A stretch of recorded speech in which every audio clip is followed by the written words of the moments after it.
예, 우리 다 똑같은 세상을 지금 살아간다고 생각하면서 삽니다. 그러나 정확히 말씀드리면 똑같은 세상을 살아가는 것 같지만 서로 다른 세상을 살아가고 있는 겁니다. 내가 얼마나 마음의 문을 열고 있는지, 때로는 내가 얼마나 배우려고 하는 마음으로 세상을 또 사람을 대하느냐에 따라서 세상은 달라져요. 오늘 내가 주님 앞에 한 번의 용기를, 결단을 드린 그것이 내 인생을 완전히 다르게 살게 하기 때문에 같은 세상, 같은 시간을 사는 것 같지만 살아보면 인생이 다 달라요. 그래서 우리는 참 신앙도 이와 같구나 하는 사실을 늘 우리가 보게 됩니다. 그래서 다른 눈으로 세상을 보면 같은 세상이라도 더 높고 넓은 세상을 꿈꾸면서 살아가게 되죠. 이것이 우리 인생을 서로 다르게 살아가게 하는 또 이유이기도 합니다. 어떻게 같은 인생을 살고 동시대를 살지만 서로 다른 인생을 살아갈 수 있습니까? 여러분, 그래서 바라봄의 이 법칙이라는 것은 너무 중요해요. 같은 환경 속에서 살아가는데도 왜 다른 인생을 살아가냐니까요. 근데 그것이 우리가 무엇을 바라보고 내가 얼마나 마음의 문을 열고 내가 또 어떻게 도전하고 배우려고 하느냐에 따라서 얼마든지 우리의 인생은 달라지는 것을 우리는 경험합니다. 그렇기 때문에 신앙도 이와 다르지 않습니다. 다 같은 교회를 다니지만 같은 말씀을 들어도 다른 신앙의 열매를 맺게 되는 거죠. 그래서 어떤 사람은 말씀을 듣고 말씀을 듣기 전에, 예배를 하기 전에, 성찬을 하기 전에 자기의 마음을 살핀 후에 먹고 마셔라. 그렇지 않으면 자기의 죄를 먹고 마시는 것이니라. 그래서 같은 말씀, 같은 찬양을 드려도 어떤 사람은 은혜가 그 가운데 임하고 어떤 사람은 그것이 지루하고 이걸 왜 만들었나 이렇게 생각하는 사람들도 있는 것입니다. 그러나 여러분, 우리는 같은 말씀 가운데도 자기의 허물과 자기의 죄됨을 발견하고 그 안에서 내가 같은 사람이 하나님의 은혜로 살아가고 있구나라고 하는 사실을 다시 깨닫는 또 예배를 드리는가 하면 어떤 사람은 들은 그 말씀으로 다른 사람을 공격하기도 하죠. 또 아니면 자기가 들은 그 말씀으로 다른 사람을 정죄하기도 하여. 그래서 이 말씀의 지식으로만 머물면 안 되는 겁니다.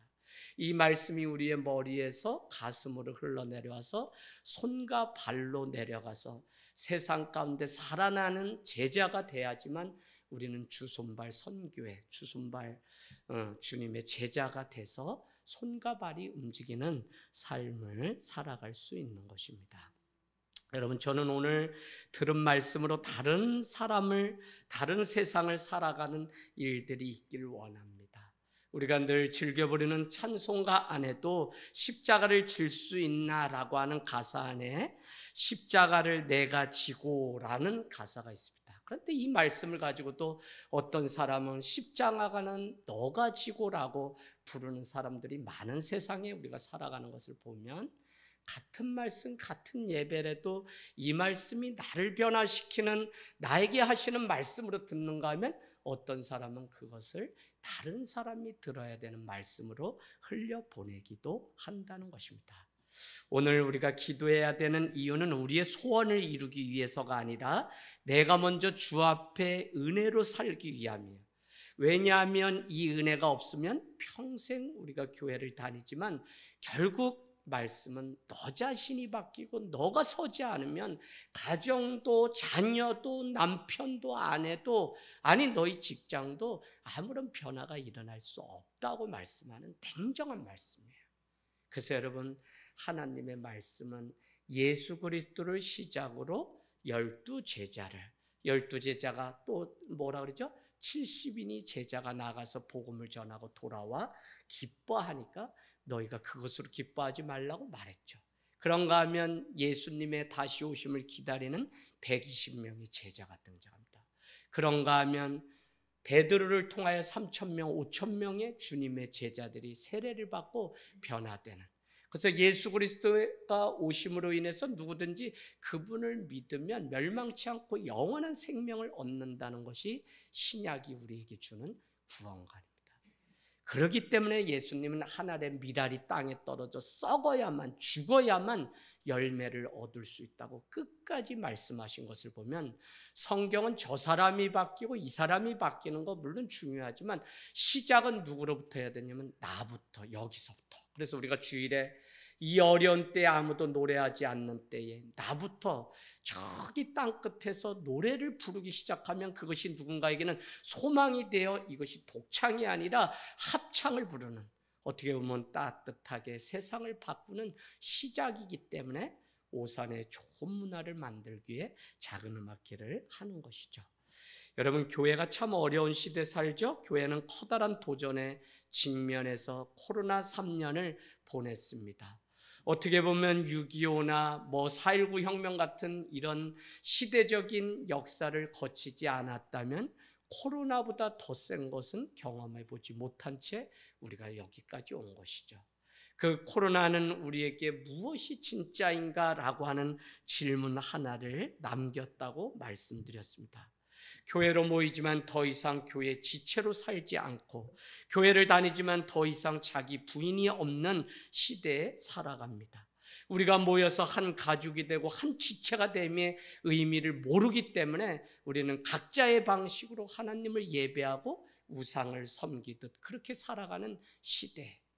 모르긴 해도 이렇게 간다면 한국 교회는 10년 안에 다 문을 닫을 거예요. 이건 누구나 봐도 다예요. 그래서 우리는 바른 믿음, 바른 신앙을 가지고 하나님이 원하시고 디자인하셨던 그 교회를 이뤄가는 일이 얼마나 중요한지 모릅니다. 사람들은 교회가 지금 생존이 시급한 때라고 얘기하지만 사실 그 문제가 시급한 것이 아니라 주님이 계획하셨던 교회와 성도의 그 삶을 살아가고 있느냐가 더 중요해요. 그래서 한 교회라도 깨어서 정말 이 밤에 불을 밝히고 기도하는 백성들이 있다면 그 교회는 무너지지 않겠죠. 주님이 그곳에 오셔서 칭찬하는 일이 있을 것입니다. 많은 능력을 우리에게 원하지만 사대교회는 너희는 적은 능력으로 또 주님 앞에 충성하였다고 칭찬받은 것을 보면, 주님은 오늘 우리가 많은 것 가진 그것이 아니라 정말 능력을 가지고 살아가는 교회가 되기를 원한다는 것입니다. 여러분, 오늘 왜 우리가 이 밤에 모여서 기도합니까? 천지가 바뀌어도 늘 우리의 상황과 사정 가운데 함께 하시는 분은 하나님밖에 없어요. 미군이 아무리 우리를 도와주고 6.25 때 아군이라고 그렇게 해서 우방국이라고 해도 그들도 전쟁이 끝나면 자기 나라로 다 돌아가는 거죠. 그렇기 때문에 임마누엘 하나님은 보라 처녀가 잉타의 아들을 낳으리니 임마누엘이라 하리라, 그는 영원히 우리와 함께함이라는 뜻이라는 것입니다. 그래서 여러분, 자녀도 뭐도 아니라 우리와 영원히 함께 하시는 그 하나님이 우리의 사정을 아시고 책망하지 않고 긍휼히 여기시고 공감하시는 하나님이기 때문에 오늘 우리의 사정을 가지고 주님 앞에 나와서 기도하는 것 외에는 우리가 할 수 있는 일이 없는 것이죠. 교회는 서로 공감하기에 울고 아파하고 이해하고 더 나아가서는 부족함을 덮어주는 공동체입니다. 여러분이 교회에 대해서 오해를 하면 교회 왜 저런 사람이 있어? 교회는 왜 알아야지 라고 다 얘기하는데, 교회가 얼마나 많은 기다림과 얼마나 많은 성숙을 요구하는지 몰라요. 그것은 주님 오시는 날까지 우리가 훈련받고 내 자신이 변화를 날마다 꿈꾸지 않으면 우리도 여전히 죄의 자리에서 허덕이게 되죠. 그래서 여러분, 야고보서 5장은 우리에게 15절, 제가 참 좋아합니다. 야고보서 5장 15절 꼭 찾아가서 표시해 놓으세요. 믿음의 기도는 누가 병들면 그를 위하여 기도하면 그를 병을 고쳐주실 뿐만 아니라 5장 15절에 이런 말씀이 있습니다. 너희 형제 중에 누가 범죄하였을지라도 그를 위하여 혹시 기도를 하면 그의 죄를 사심을 받는다고 그렇게 확정을 놓으셨습니다. 여러분, 무슨 얘기냐면 교회 안에는 여전히 죄를 짓고 죄인의 공동체고 부족하고 실패하고 낭망하고 일어서야 되는데 일어서지 못하고 여전히 그렇게 살아가는 사람들의 투성이라는 거예요.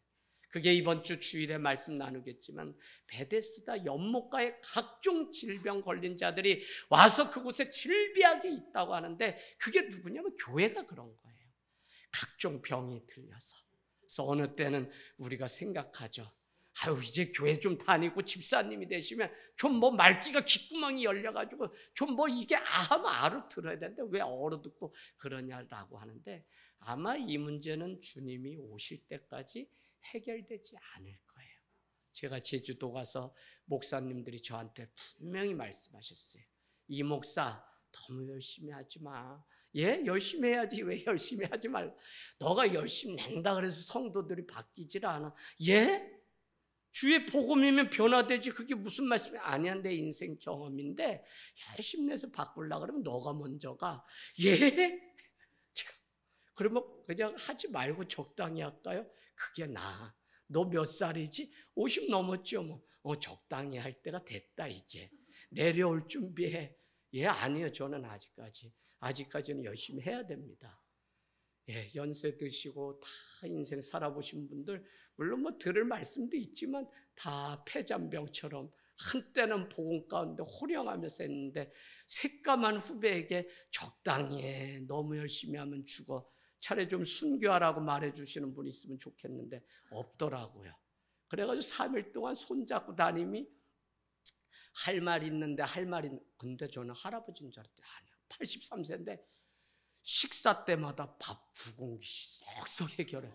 1년에 산을 60곳을 다니신다 그러고 근데도 말씀하시는 거는 적다. 그래서 뭐 들을 말씀은 뭐가 있겠지 하고 제가 예 알겠습니다 그러고 왔습니다. 여러분 참 그 복음의 능력을 우리가 믿는다면 우리는 나도 변하고 우리가 변화되고 주님을 닮아가서 믿는 것과 아는 것이 하나 되고 장성한 분량에 이르는데 충만하기까지 우리가 가야지 되는 것이죠. 그래서 이걸 그래서 저를 가장 싫어하는 말이 저를 위해서 해주는 말이라 그래도 사람 안 바뀌어. 저 때려도 안 바뀌고 기도를 해도 안 되고 안 돼. 그냥 적당히 해. 이 말이 저는 그냥 싫어요. 진짜지. 너무 그런 말을 많이 들었어요. 너무 많이. 그러면 왜 목회하지? 그러면 이 복음이 기쁜 소식이라는데 왜 우리가 믿지? 그렇게 믿어가지고 한국교회가 이렇게 됐나 보다. 그런 생각이 이번에 들더라고요. 여러분 죽어야지 삽니다. 할렐루야. 십자가 지려면 자기 부인해야 돼요. 지금도 제가 놓치지 않는 거. 35세 젊은 목사가 성도들이 몇천 명이 이재학 목사님이 설교하면 그렇게 재밌고 그렇게 좋다고 박수를 벌써 뭐 저 위에서 강단에서 내려올 때 보면 사람들이 손잡으려고 막 그냥 손을 막 얼마나 데펴놓는지 그러면 제가 얼른 가서 한 사람이라도 더 잡으려고 안수받고 막 얼마나 우쭐대겠어요. 그럼 딱 있으면 막 손잡고 목사님 딱 최고 목사님이 가자. 그러면 그냥 우쭐대고 있는데 때마치 원로 목사님이 딱 나타나가지고 등짝을 힘있게 때리는데 너가 죽어야 예수가 산다 그러면 얼마나 기분 나쁘고 초를 치는지.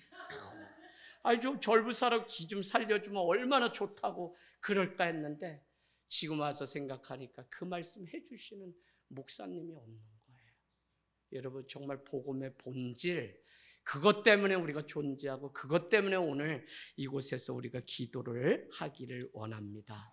그래서 주님 앞에 형제의 그 범죄함 때문에 애통해야 하고 그를 위해서 우리가 기도하다가 결국은 나의 죄됨을 보고 나의 허물을 보고 내가 먼저 변화되는 놀라운 일이 있기를 원합니다. 여러분 요한 1서 2서 3서는 사랑의 사도 요한이 성도들에게 서로 사랑할 것을 끝까지 사랑할 것을 권면하기 위해서 오늘 이 편지를 썼습니다. 책상머리에서 쓴 것이 아니라 그는 옥중에서 썼으며 이단들이 들어와서 교회를 다 회파하는 그 광경을 보고 너무 가슴이 아파서 사랑이 식어지는 에베소 교회를 향해서 너는 처음 사랑과 행위를 버렸다 잃었다라고 말할 정도로 오늘 교회가 무엇을 지켜가야 되는지를 우리에게 가르쳐 줍니다. 여러분 뭐 프로그램 많이 이제는 교회 성장 우리 방식으로 계속 프로그램 돌리고 교회 안에 뭐 G12 두 날개 뭐 아주 뭐 얼마나 이름을 잘 졌는지. 근데 그거 중요하지 않아요, 여러분. 정말 주님이 우리에게 하시는 그 말씀이면 충분한데 우린 자꾸 그래서 여러분, 우리가 제자훈련, 세교, 사랑, 나눔 다 6개월, 7개월, 지금 1년 되셔도 아직 못하신 분 있죠? 그 정상이에요. 왜? 교회가 뭔지 알고 그 교회에서 나는 다 내버리고 이제는 그냥 주님 그냥 교회 사랑하면서 가겠습니다. 이런 사람이 세교, 사랑, 나눔하고 또 그 안에 있는 상처 찌꺼기가 회복되어서 은혜 가운데 갈 때쯤에 이게 딱 해야지 맞아떨어지지, 뭐 다 했다 그래서 다 은혜 받았다고 막 나와서 간증하지 않아요. 근데 하나님의 때에 그건 뭐냐면 내가 먼저 받아들일 준비가 돼야 돼. 그래야지만 성도로 서고, 제자훈련 그냥 지식 전하는 게 아니라 교회를 세우고, 직분 그냥 우리가 직분 받는 거 아니잖아요. 교회를 위해서 엄밀하게 말하면 직분은 여러분 그 교회를 위한 것이기 때문에 그냥 권사 장로 막 이게 아니에요. 한국 교회는 좋은 의미에서 그냥 임명이라는 제도를 둬서 인정하는 것이지, 그 교회를 떠나면 다시 임명하지 않으면 그건 장로 아닙니다. 집사 아니에요. 이 정도로 교회를 위해서 목사를 세웠기 때문에 목사도 떠나면 어떻게 되죠? 요즘 한국교회 안에 목사님들도 장로에 속하기 때문에 장로의 직분으로 부르는 교회들이, 교단들이 생기기 시작했어요. 그것도 어떤 면에서는 성경적일 수 있어요. 그러니까 직이 있을 때 그 일을 열심히 하는 것이 성도의 마땅한 삶이지, 이것도 이제 내려오라고 하면 더 이상 목사의 직분을 감당 못하면 그냥 평생 죽을 때까지 목사로 산다지만 사실은 직을 감당하라고 준 것이기 때문에 내려놔야 될 수도 있어요. 그래서 여러분, 이 하나하나가 얼마나 의미가 있고 그 안에 소중한 것이 있는데 이것을 우리가 그냥 간과할 수 있습니까? 사랑 없이 하는 헌신은 자기 욕심을 채우는 것이 되고 자랑이 되는 것을 너무 많이 봤어요. 그래서 주 안에 봉사하지만 다 알아주지 않으면 또 이렇게 쓰러지는 것도 많이 봐요. 그런가 하면 사랑이 없는 충고는 강요에 불과해요. 사랑이 없이 영혼에게 뭐 이래야 된다 저래야 된다 아무리 많이 해도 그거는 자기 기준에 맞추려고 하는 그냥 강요에 불과해요. 그래서 사랑이 중요하다는, 오죽하면 사랑이 없으면 꽹가리와 같다는, 울리는 꽹가리 같다. 또요, 사랑이 없이 하는 기도는 때로는 저주가 되죠. 사랑이 없이 전하는 설교는 독이 됩니다. 사랑이 없이 사는 성도는 자기 기준을 버리지 못해요. 사랑이 없는 교회는 한 영혼이 죄 가운데 떠나서 돌아와서 주님의 제자가 되기까지 기다리지를 못해요. 저는 이 교회 하면서 참 많이 기다려. 어떤 사람들은 자기가 잘나서 이재학 목사님 마음 넓어서 기다리는 줄 아는데, 아니, 그 신앙도 구원도 목회도 그냥 잘 기다리는 사람이 승리하는 거고, 기다리다 보면 성령님이 내 감정을 불발탄으로 만들기 때문에 그때 승리하는 거지, 내가 뭐 할 수 있다 말할 수 있다 이래서 하면 그게 실수하는 거죠. 사랑하는 여러분, 그만큼 사랑이 없으면 우리는 오늘 말씀 제목과 같이 공감이 훈련인데 공감하지 못해요. 그래서 너무 중요한 거죠. 오늘 사도 요한은 사랑이 있다는 것을 이렇게 말씀합니다. 2장 5절에 가서 이미 57회 설교를 했기 때문에 여러분 찾아서 읽으시면 되겠는데요. 그의 한 요한 1서, 2서, 3서를 하면서 한 20명 이상이 말씀 가운데 부흥된 경험이 있습니다. 찾아보면 있을 거예요. 2장 5절, 누구든지 그의 말씀을 지키는 자는 어떻게 해요? 하나님의 사랑이 참으로 그 속에서 온전하게 되었나니 이로써 우리가 그의 안에 있는 줄을 아노라. 그럼 표시해 놓으세요. 말씀을 지키는 자는 누구죠? 하나님의 사랑이 그 속에 있는 자예요.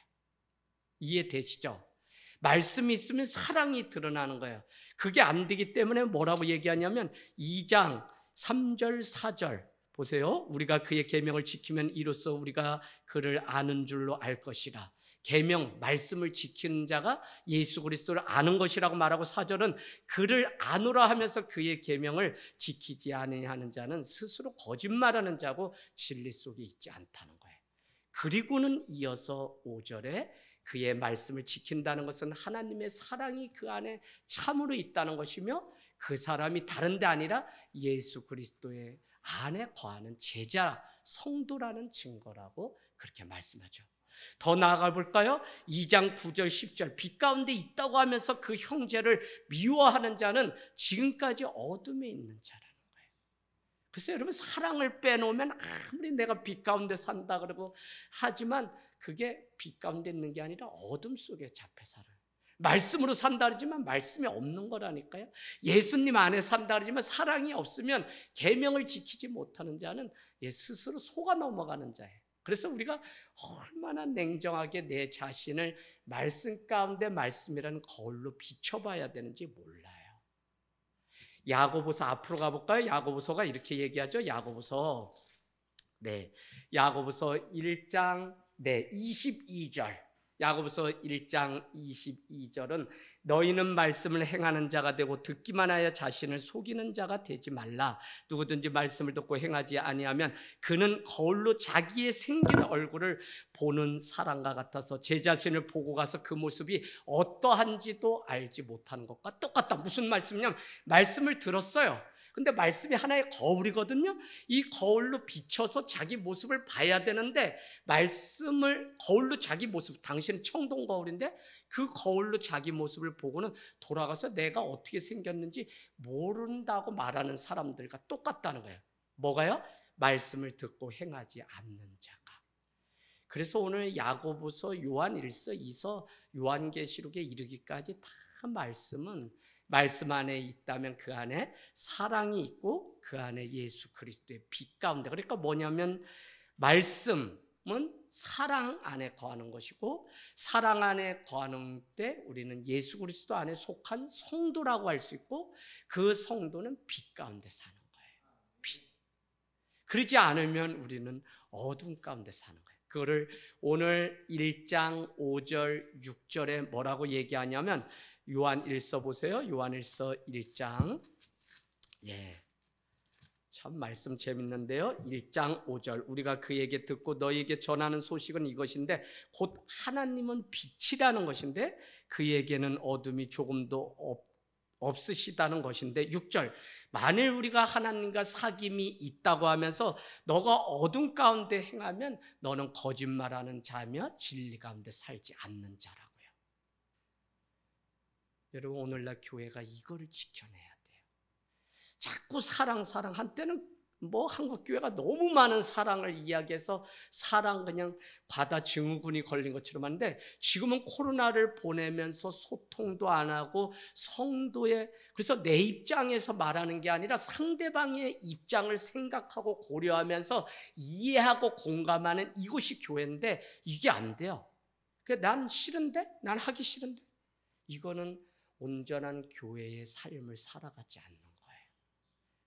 여러분, 교회 안에 은혜, 사랑, 많은 단어들이 있어요. 근데 이 기독교적인 용어는 혼자 할 수 있는 게 절대 아니에요. 관계적인 언어예요. 성삼위 일체가 그 안에 있을 때 은혜가 있고 충만함이 있고 성령이 있는 것처럼 우리가 빌레몬서 1장 3절이고 다 뭐라고 얘기하면 은혜와 평강이 너희에게 있을지니라 라고 말하는 은혜와 평강조차도 혼자 은혜와 평강을 지킬 수 있는 게 아니라 예수 그리스도의 안에 갇힌 바울 곧 아키뽀와 제자된 디모데와 쭉 열감해서 빌레몬서 1장이 이야기한 이유는 뭐냐면 빌레몬아 너가 용서해야 될 오네시모와의 관계도 이와 같이 은혜와 평강의 관계임을 너가 알아라라고 이 편지 한 장을 쓴 것이 빌레몬서예요. 그래서 기독교에서 말하는 사랑이다 또 우리가 무슨 헌신이다 충성이다 이거는 혼자 잘해서 이루는 하나님의 나라가 아니라 관계적인 언어이기 때문에 서로 공감하고 서로 그래서 상대방의 죄가 보이면 내가 기도를 부족해서 그랬지 내가 더 사랑하지 않아서 저 형제가 실수했구나 하는 상대방을 공감하고 이해하는 체휼하지 아니하시는 하나님의 그 은혜가 있을 때 우리는 그와 더불어서 함께 자라가고 성장할 수 있어요. 이제 내년에 에베소서라든지 교회론에 대해서 준비하고 같이 나누려고 하는데 교회가 회복돼야 돼요. 교회 펑크션 기능으로서 그냥 11조 해라, 줄 성수해라, 봉사 많이 해라, 이게 우리의 전통적인 교회의 개념이었다면 그것은 교회가 무엇을 하러 가는 부잉의 문제로 여태까지 우리의 신앙을 평가했다면 속지 마세요. 속지 마세요. 뭐냐면 교회는 그거가 아니라 우리가 하나님의 자녀라는 빈 그 존재 자체만으로 이미 의미가 있고, 그럼 뭐만 하면 되냐? 그가 예수 그리스도를 닮아가기 위해서 날마다 주님 앞에 거하는 삶을 살아가면 된다고요. 행위적인 믿음 아니라고 얘기하지만 자꾸 우리는 행위적으로 사람들을 판단하고 평가하기 때문에 누군가를 자꾸 책망하고 질책하고 그래요.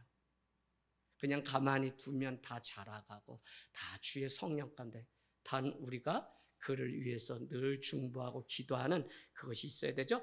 그래서 5장 4절, 요한일서 5장 4절 가면 결국 빛, 말씀, 사랑, 진리, 뭐 이런 단어를 다 뭘로 종합하냐면 5장 4절, 세상을 이기면 이것이니 우리의 믿음이니라라고 얘기해요. 그래서 믿음이 여러분 그냥 내가 믿음 좋다 뭐 해서 뭐 이렇게 뭐 훈련 많이 받아서 뭐 기도 잘하고 이게 믿음이 아니에요. 성경을 정확히 하셔야 되는데 그 믿음 안에는 사랑이 온전해야 되고 말씀 안에 온전히 거해야 되고, 빛 가운데 내가 날마다 빛 가운데 거하는 거 얼마나 어려운지 몰라요. 생각이 날마다 어둠이 찾아와요. 그런데 이것이 예수 그리스도의 빛 대신 말씀 가운데 거해서 통과되면 우리는 어둠 속에 거할 수가 없어요. 제가 이 훈련을 계속하게 되는 것 같아요. 누구랑 살면서? 김경아라는 여인과 살면서. 첫사랑 장경아, 실패. 두 번째 사랑 김경아, 결혼. 세 번째, 지금은 나오시지 않지만 정경아라는 성도님이 아주 저를 너무 힘들게 하셨대. 경아는 잊고 싶어요 다. 하나님이 사랑하는 김경아 한 집에 살면서 훈련시키는 거죠. 왜? 다 저는 가장 가까이에서 함께 부딪히지 않고서는 우리가 변화될 수 없어요. 그래서 저기 산속에 가서 무슨 돌을 닦아서 우리가 변화되는 종교도 아니고, 우리는 오직 관계 속에서 부딪히면서 저 사람의 부족함이 보이면 내가 무엇을 해야 되는지 또 알게 되고 하면서 서로 자라가는 참 신비로운 공동체가 이 교회. 그래서 교회는 사랑이 완성되고 교회는 뭐 다 완벽하고 이게 아니라 에베소에 보면 서로 지어져 가고 서로 연결되어 가고 그로인 과정으로 설명하고 있어요. 언제까지 우리는 온전한 교회를 향해 가야 되냐면 죽을 때까지. 그러려면 여기에 지체한 사람 한 사람이 성숙한 믿음으로 나가야지만 건강한 교회, 좋은 교회가 세워지는 것이지 뭐 목사님이 좋아서 좋은 교회 절대 안 돼요. 그러니까 이 좋은 교회, 건강한 교회를 위해서 우리가 얼마나 애쓰고 수고해야 될지. 오늘요 여러분 이거 그냥 오신 거 아니더라고요. 우리 오시다 편무선 집사님 차가 쬐꼬만 고개 또 타이어가 펑크 나가지고 또 사람 부르고 막 하는데 반주를 해야 되는 다이언이가 출발도 못했어요. 다이언아, 그 택시 타고 와라. 여기 앞에서 우리가 주면 되니까 수원에서 택시 타고 반주하기 위해서 막 온 거예요. 한번 박수 쳐주실래요? 네. 아유, 못 올 수 있는 이유도 충분하지. 솔직히 저 언나가 뭘 그렇게 목숨 걸고 와서 이거 엄마가 배워서 죽게 영광 돌리래서 좀 칠 줄 안다고 이거 한다고 막 저렇게 택시 타고 와요. 근데 그렇지 않아요. 지금 벌써 교회가 어떻게 이루어지고 내가 부족하지만 나라는 지체, 이 벽돌 한 장이 빠질 때 이 예배가 무너지고 다 무너지는 걸 알기 때문에 수억이 들어도 주님 앞에 오는 이게 얼마나 귀한지 몰라요. 할렐루야. 이런 그 마음들이 우리 안에 회복되면 우리는 누가 모이라 그래서 모이는 교회가 아니라 그저 주님 앞에 내가 서기 위해서 아직도 연약하고 아직도 세워져야 될 내 자신 때문에 주님을 찾아야지.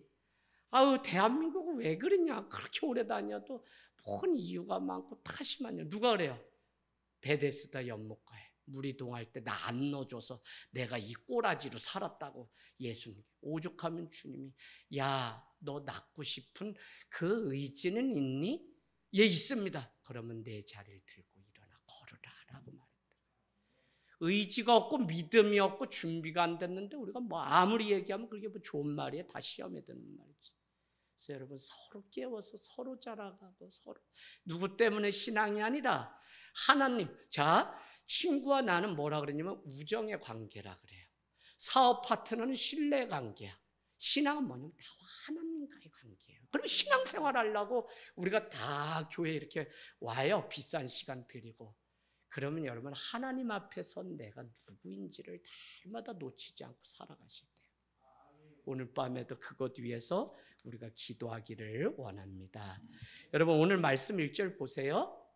1절에 뭐라고 얘기하냐면 우리가 누구는 누구냐면 사도 요한 자신이 누구인지를 우리에게 설명하는데 그 자신이 결국은 오늘 이 말씀을 듣는 우리죠. 그는 뭐라고 얘기하냐? 우리는 태초부터 있는 생명의 말씀에 관해 들은 자라는 거예요. 그거 표시해 놓으세요, 여러분. 생명의 말씀에 관해서 들은 자라니까요.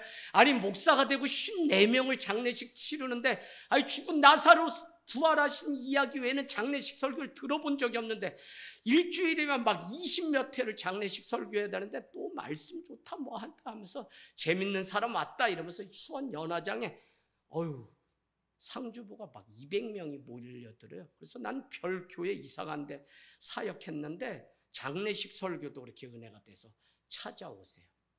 근데 여러분 죽겠지요. 그냥 몇 년 목회한 거 좋은 설교도 다 갖다 설교해도 이제 더 할 게 없더라니까요. 에라 모르겠다고 창세기 1장 1절부터 하니까 그때 깨달은 가장 중요한 건 뭐냐. 그래 세상의 책은 그냥 남녀가 어떻게 해서 뭐 태어나서 이렇게 다 꼴깍 죽었더라 라고까지만 기록되어 있다면 성경은 태초부터 있는 생명의 말씀이기 때문에 어떤 구절을 펴놔도 다 영원한 소망이며 장례식에 관해서 다 설교할 수 있는 설교구나 해서 그때부터 말씀에 얼마나 자신감이 생겼는지 몰라요. 홀리시드라고 하는 법무연수원에 7년 정도 강남 코엑스의 설교 목사로 그냥 이렇게 선교 차원에서 갔어요. 그럼 뭐 한 주 그냥 열심히 막 이렇게 법 다루는 사람들이니까 얼마나 피곤하겠어요? 근데 이분들이 그냥 일주일에 한 시간을 이렇게 떼어가지고 신우 예배를 드리는데 어느 날 막 이렇게 소문 듣고 저를 이렇게 했는데 다 서울대 막 하버드 막 다 이러니까 내가 가서 뭐 중력이 어쩌고 뭐 별소리를 다 한 거야.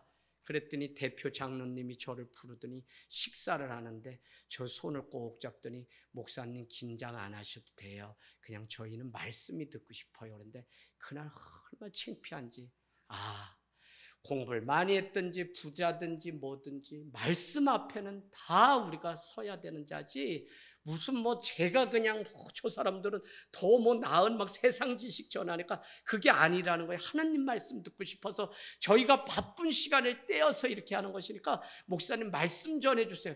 그때부터 제가 또 자신감 생겼어요. 뭐가?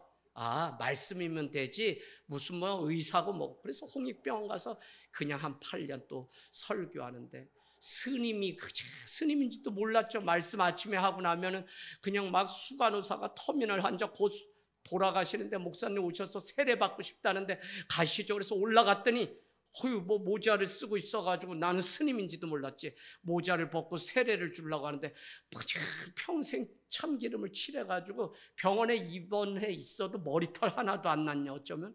그래서 손을 올리니까 손이 떨리는데 성부 성자 성령의 이름으로 세례를 주고 그 다음날 돌아가시는 경우. 또 뭐 그냥 몇 년 있다가 막 올라오라는 거예요. 목사님 곧 돌아가실 분인데 갔더니 밖에 누가 이렇게 의자에 앉아있는데 들어가시죠 해서 들어갔더니 누워있는데 수갑을 다 채웠는데 온몸에 용이 막 올라가는데 막 춤을 춰 용이. 그래서 나중에 알고 봤더니 암이 있는데 수감자인데 이렇게 와서 임시방편으로 수갑을 채워서 치료를 받는데 거기도 안수하는데 손이 얼마나 떨려요. 그래도 여러분 복음의 능력이 있기 때문에 그들이 마지막 5년, 6년, 7년 설교하는데 그 안에 주님 믿고 내 인생 새로 살겠다고 단 하루를 살아도 깨끗한 하나님의 백성으로 구원받기를 갈망하는 사람들을 보면서 그렇지 내 안에 있는 이것은 그냥 복음이 아니라 생명의 말씀을 태초부터 나에게 주신 말씀이지. 오늘 여기 있는 성도님들 그냥 2023년 돼서 만난 게 아니라 복음 안에서 택정하사 이미 오래전부터 우리가 복음 안에 교제하게 하셨다. 이제 눈으로 보게 된 관계지 이미 우리는 생명의 그 태초부터 있던 말씀으로 하나 된 관계지. 그러니까 어때요? 내가 뭐 어떻게 해서 성도님 만난 게 아니라 하나님의 복음 가운데 이미 오래전부터 교제하게 하셨다. 에베소서 1장 나옵니다. 이제 딱 한 교회로 모여서 만나게 하신 거죠. 이게 얼마나 신비로운 하나님의 방식인지 모른다는 겁니다. 자, 생명의 말씀을 뭐라 그러죠? 들은 바요, 손으로 만진 바요. 우리가 누구냐면 손으로 만진 사람이고, 우리가 그 생명의 말씀을 눈으로 본 사람입니다. 직접 본 거. 이거는 무슨 육안으로 한 게 아니라 그냥 육감으로 뭐 손으로 만진 게 아니라 우리는 생명의 말씀을 실제 우리가 보고 듣고 만진. 여러분, 그게 우리 안에 있어야 돼요. 어디 가서 복음 이 생명 전하려면 그게 있어야 돼요. 아침에 이단들 많이 지나가요. 오늘도 할머니 한 분하고 얘기 쏙닥쏙닥 했더니 주일날은 토요일은 하나님의 교회 배급하냐고 거기로 가시고, 또 주일날은 옥순에 그 기쁨이네 집에 가고, 그래서 두 개를 섬긴다는 거예요. 그거 다 이단이라고 막 얼마나 여기다 세워놓고 교육을 했는지.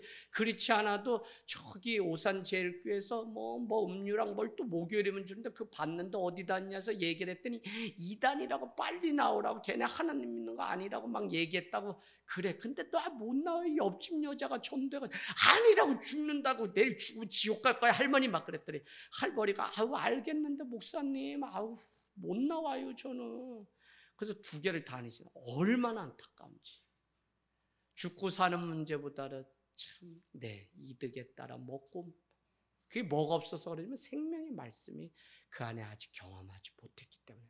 생명의 말씀이 우리 안에 있으면 이거 보고 들은 바를 전하고 싶은, 그게 어디에 나오면 2절 말씀에 나옵니다. 2절에 사도 요한은 영원한 생명을 우리가 보았고 증언하여 우리에게 전하여 주었다고 말씀하고 있습니다. 영원한 생명이 곧 태초부터 주신 우리에게 생명의 말씀이 영원한 생명이고요. 그것을 이번에는 보고 증언하였다고 말씀하고 있으니까 우리가 이 같은 맥락으로 말씀을 이해할 수 있고요. 그것은 결국 즉 영원한 생명은 뭐라는 거죠? 예수 그리스도라고 우리에게 말씀하고 있습니다. 그래서 예수 그리스도 외에는 다른 건 없어요. 제가 그냥 오늘도 목사님 한 분이 개척해서 일산에서 왔다가 말씀 준비하는데 막 찾아와서 잠깐이라도 목사님 좀 궁금한 게 몇 가지 있어서, 목사님 목회하는데 언제가 행복했나요? 많은 거 질문해. 목사님 목회 이렇게 개척했는데 뭐가 가장 중요하냐요? 그래서 선생님이 돼가지고 요 랍비처럼 앉아서 받아 적으세요 전도사님 목사님 이러면서 같이 또 식사도 대접하고 일산으로 보냈어요. 여러분, 참 그 생명의 말씀을 가지고 있기 때문에 일을 하는 사람이면 얼마나 행복하고, 이게 없으면 또 죽어도 이게 가기 힘든 길이 목회자의 길인 것 같아요. 자, 사도 요한은 이 복음을 전하는 이유를 3절에 이렇게 말씀하는데, 이게 오늘 마지막 말씀입니다. 우리의 사귐은 아버지와 그의 아들 예수 그리스도와 더불어 누리는 것이라. 그래서 신앙이 목적이 뭐냐면 하나님과 성도 안의 사귐이며 예수 그리스도 안에서 누리는 것이 신앙의 목적이에요. 우리가 막 두잉 또 얘기합니다. 뭐 하려고 해서 그게 아니라, 우리가 이미 주님이 매 순간마다 우리에게 주시는 그 은혜를, 그 풍요함을 누릴 수 있는 이것, 더 달라고 막 하지 않아도 이미 내 잔이 차고 넘친다고 고백할 수 있는 이 누림과 사귐이 우리 안에 있다면, 여러분 나보다 부자가 어디 있어요? 그러면 좀 문득문득 생각해요. 내가 많은 일 중에 목회자가 되지 않았다면 난 지금 뭐 하고 있을까? 발바리처럼 빨리빨리 세상에서 막 괴로웠을 것 같아. 난 어떨 때는 우리 이성기 집사님 여기 계시고 다 계시지만 이 아버지로 살아가고 남편으로 세상에 나간 우리 성도님들 치근할 때가 있어요. 저도 다 대리 달 때까지 다 그 과정을 겪어봐서 알아요. 하기 싫고 해도 그냥 해야 되는 거. 그러니 힘드니 주님 찾을 수밖에 없는 거죠. 그런데 어느 날 문득 작은 그 네잎 크로바, 그냥 그 크로바 잠자리 한 마리, 그냥 이 가을에 어디서 불어오는 그 바람인지 바람 소리만 들어도 지아가 내가 너와 함께한다. 일어나 걸어라. 라고 하는 그 말씀 음성이 생생하게 들려오는 그것만으로도 내가 하나님과 사귐과 누림의 삶을 살아가는구나. 이거는 여러분 시간이 없어서의 문제가 아니에요. 하나님을 늘 생각하고 이 말씀을 우리가 기억하면 화장실에 들어가 앉아 있는데도 그 창틈으로 나오는 그 작은 햇살 한 모금이 하나님이 나에게 주신 얼마나 큰 축복인지, 그러면 하물며 사람이 오늘 이렇게 손을 잡고 함께하는 이것이 얼마나 주님이 우리 안에 사귀고 누리게 하시려고. 근데 그 안에 사랑이 있어야 되고 말씀에 생명의 말씀이 있어야 되죠. 우리는.